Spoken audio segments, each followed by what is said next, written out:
Sebelum kalian melanjutkan untuk menonton video ini, silakan dukung kami dengan memberikan like, subscribe, dan share ya. Jangan lupa nyalakan notifikasi lonceng supaya kalian mendapatkan update terbaru dari video kami. Terima kasih.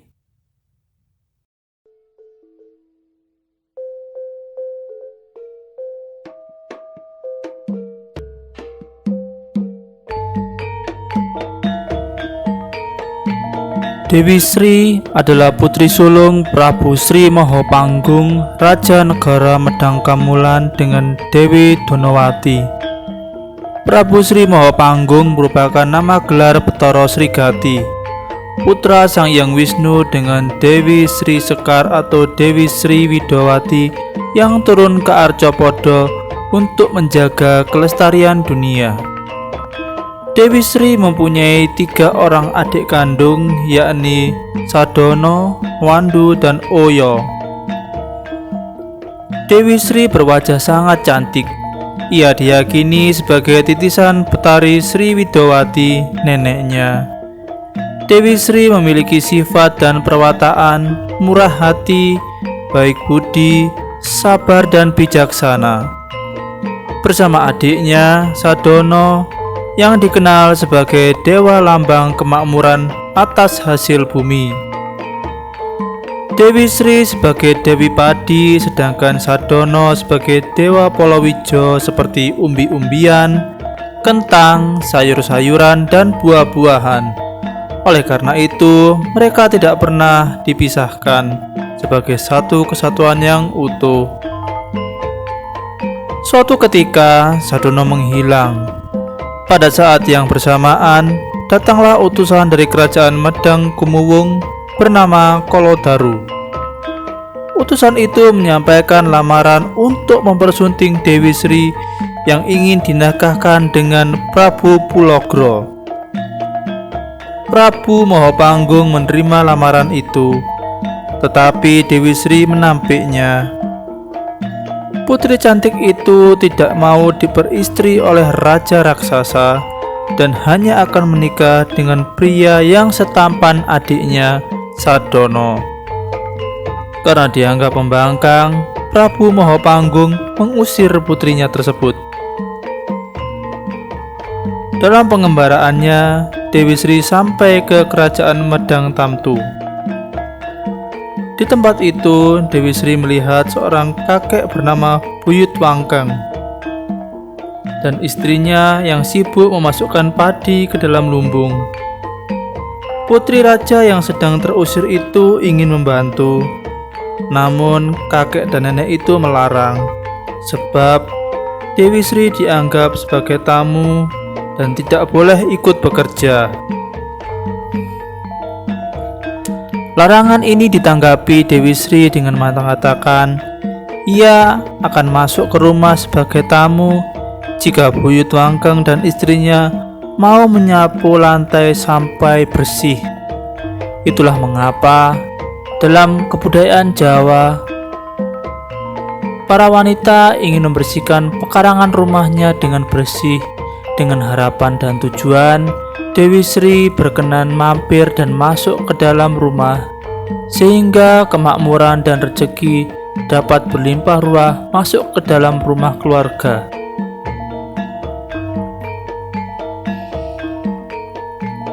Ketika sedang bertamu dengan di rumah Ki Buyut tersebut, datanglah Kolodaru hendak membawa Dewi Sri. Sebagai tuan rumah, Buyut Wangkeng membela tamunya dengan gigih. Namun, sebagaimanapun dia berusaha dengan keras untuk melawan dan menjaga Dewi Sri, Kolodaru tetap lebih kuat, dan tubuh kakek tua itu diikat di sebatang pohon nangka. Kesempatan itu digunakan oleh Dewi Sri untuk melarikan diri. Hampir saja Kolodaru dapat menangkap Dewi Sri, namun tiba-tiba muncullah adiknya, Sadono, dan segera menolong kakaknya. Dalam perang tanding itu, Kolodaru dapat dikalahkan. sedangkan bala tentaranya kocar-kacir, tidak berani melawan dan melarikan diri dengan segera. Kepada kakaknya, Sadono menyatakan niatnya untuk tinggal di Medang Agung. Niat itu disetujui Dewi Sri dan dibantu oleh Ki Buyut Wangkeng yang ketika itu telah dibebaskan. Setelah Sadono berhasil mendirikan kerajaan Medang Agung, Dewi Sri pergi ke kerajaan Pratoloratno. Dalam waktu singkat, kerajaan itu tumbuh sebagai sebuah negeri yang aman dan makmur. Sejak saat itu, Dewi Sri dikenal sebagai Dewi pembawa kemakmuran dan rezeki. Dewi Sri dan Sadono diyakini hidup sampai akhir zaman, sebab mempunyai tugas untuk memberikan kemakmuran dan kesejahteraan kepada seluruh makhluk di Arcopodo. Salah satu cerita yang paling luas persebarannya di Indonesia adalah legenda tentang Dewi Sri. Di berbagai wilayah di Indonesia, legenda Dewi Sri selalu dikaitkan dengan asal-usul tanaman padi. Oleh karenanya, tokoh ini sering disebut sebagai Dewi Padi. Namun demikian, di setiap daerah memiliki ragam versi cerita yang berbeda-beda satu sama lain. Di Indonesia, legenda tentang Dewi Sri muncul di masyarakat Jawa, Bali, Kalimantan, Sumatera Utara, dan Ende. Di Jawa Barat, Dewi Sri disebut sebagai Dewi Pohaci.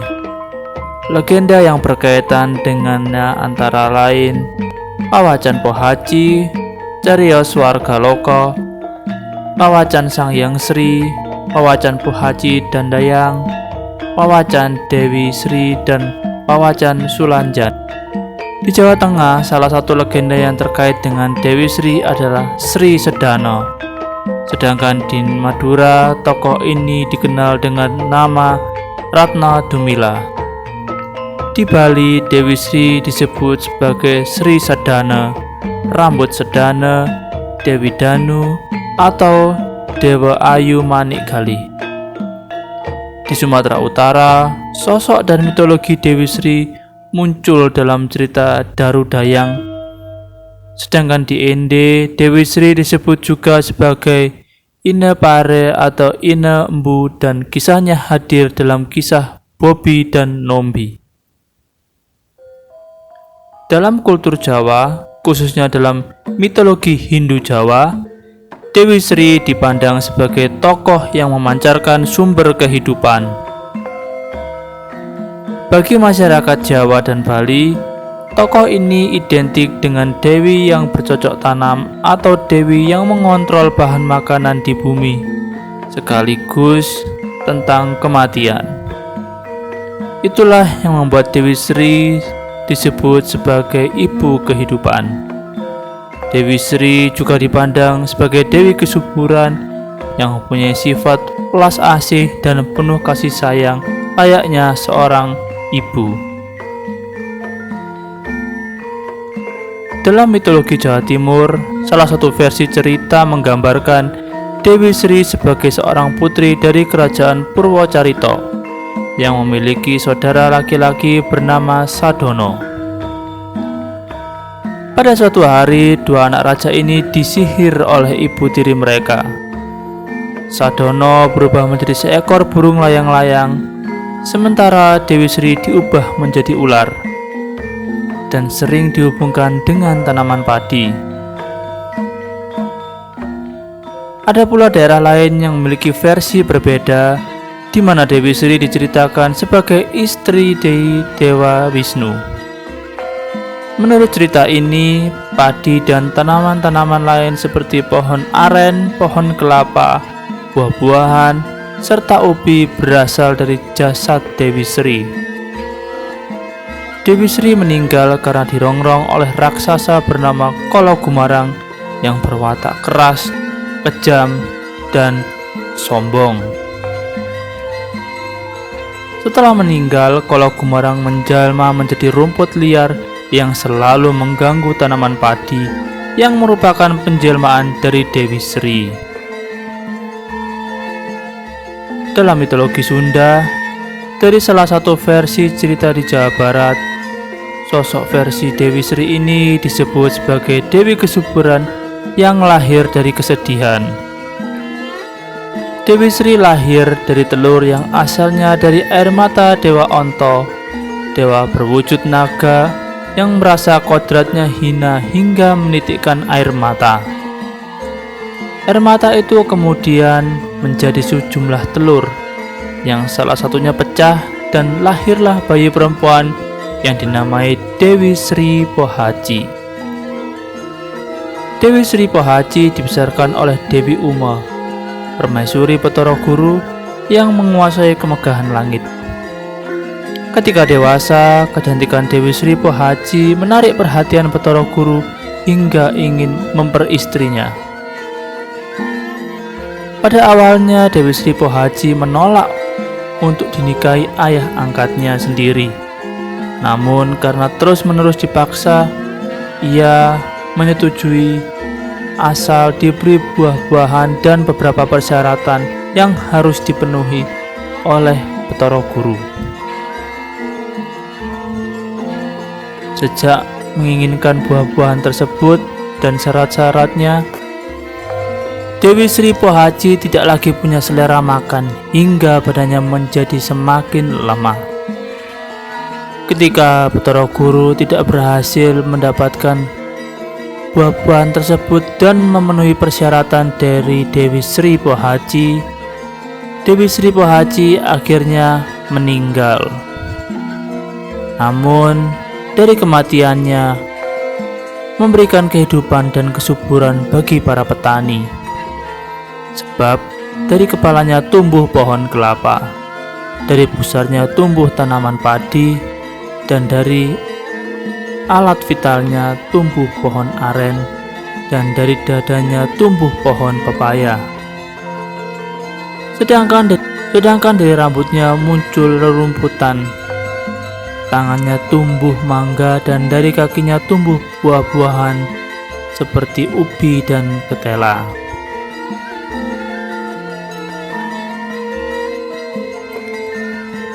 Dari kisah Dewi Sri ini ada hal-hal yang dapat kita pelajari dan kita jadikan inspirasi untuk membuat kehidupan kita jadi jauh lebih baik dari sebelumnya. Dewi Sri adalah sosok yang sangat dipuja dan dikagumi di beberapa tempat dan daerah. Alasan mengapa Dewi Sri sangat dikagumi di beberapa daerah di Indonesia adalah karena Dewi Sri dipercaya sebagai sosok yang bermanfaat dan berguna bagi orang banyak. Seperti halnya yang telah kita ketahui bahwa semasa hidup Dewi Sri tidak mendapatkan kebaikan seperti apa yang ia inginkan. Oleh karena itu, meskipun kita tidak mendapatkan kebaikan seperti apa yang kita harapkan dan kita inginkan, namun jangan pernah berubah untuk menjadi orang yang baik dan bermanfaat bagi sesama. Hal tersebut ditunjukkan oleh Dewi Sri. Bahkan sampai saat kematiannya, ia tetap bermanfaat bagi orang banyak. Hal itu dijadikan panutan bagi sosok para wanita dan para ibu yang ingin belajar tentang cinta kasih, kelembutan, dan welas asih. Dewi Sri dianggap sebagai ibu yang selalu memberikan kasih sayang kepada anak-anaknya, yang selalu memberikan dorongan dan semangat, dan tidak pernah berhenti untuk terus selalu mendorong anak-anaknya untuk tumbuh dan terus berkembang. Dewi Sri memiliki kelebihan, yakni kebaikan hati yang sangat baik dan mulia.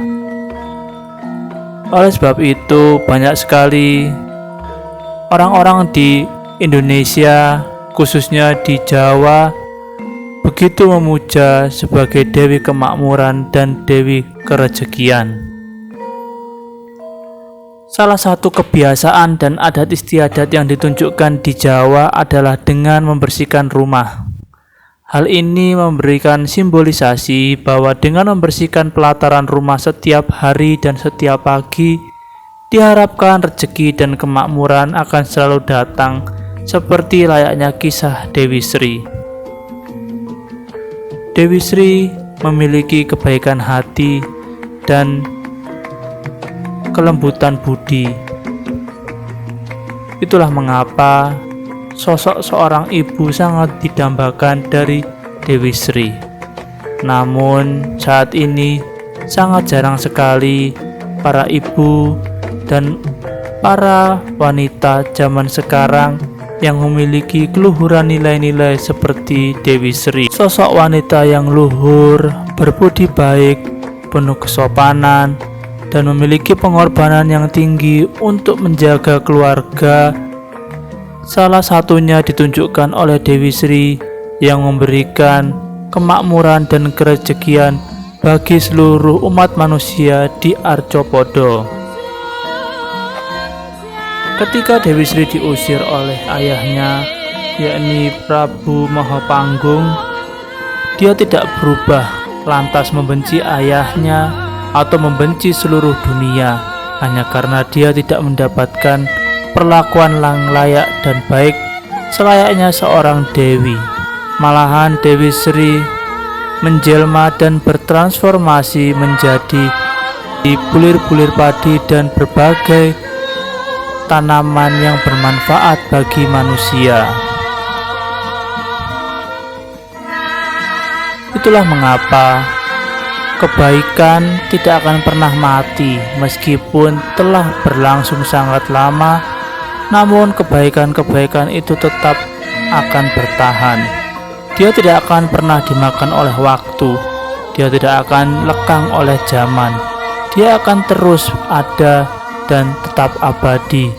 Itulah mengapa dalam kisah pewayangan dikisahkan bahwa Dewi Sri dan Sadono tetap hidup sampai sekarang karena kebaikan tidak akan pernah mati dan kebaikan tidak akan pernah terganti. Keluhurannya tetap akan terus ada dari zaman ke zaman, dari waktu ke waktu. Maka dari tokoh Dewi Sri ini, marilah kita bertransformasi menjadi pribadi yang jauh lebih baik dan bermanfaat bagi orang banyak. Setiap kebaikan akan selalu tertanam, dan kebaikan itu pasti akan kembali kepada diri kita sendiri kelak. Oleh karena itu, janganlah berpamrih jika hendak berbuat baik. Tulus hatilah, sebab ganjaran yang akan didapat adalah keabadian, yakni setiap perbuatan baik kita akan selalu dikenang oleh orang banyak. Jangan berubah meskipun terhimpit. Jangan menjadi buruk hanya karena orang lain tidak bersikap baik kepada kita. Tetaplah menuai kebaikan, hindarkanlah sifat marah, benci, dan emosi yang berlebihan, karena itu hanya akan menjatuhkan diri kita kepada tingkat yang lebih bawah. Untuk menjadi pribadi manusia yang berbudi luhur, kita harus meninggalkan hal-hal yang bersifat negatif, hal-hal buruk yang akan membuat kita menjadi penghuni level bawah atas frekuensi hidup ini. Jika perbuatan baik kita tidak diakui oleh orang banyak, janganlah berkecil hati, sebab kebaikan adalah tetap kebaikan. Dia tidak akan berubah menjadi kebaikan. Dan pada akhirnya nanti kebaikan yang kita lakukan secara konsisten dan terus menerus akan membuahkan suatu hasil yang tidak akan pernah kita duga dan kita sangka pada akhirnya nanti. Entah itu pada saat kita mati kelak, ataupun ketika kita dapat melihat bahwa kebaikan kita bermanfaat, tetaplah berbuat baik dan bermanfaat bagi orang lain. Terima kasih sudah menonton video ini hingga selesai. Jangan lupa klik like, share, dan subscribe ya. Jangan lupa juga nyalakan notifikasi lonceng supaya kalian mendapatkan update terbaru dari video ini dan video-video baru yang akan bermanfaat bagi kalian. Terima kasih.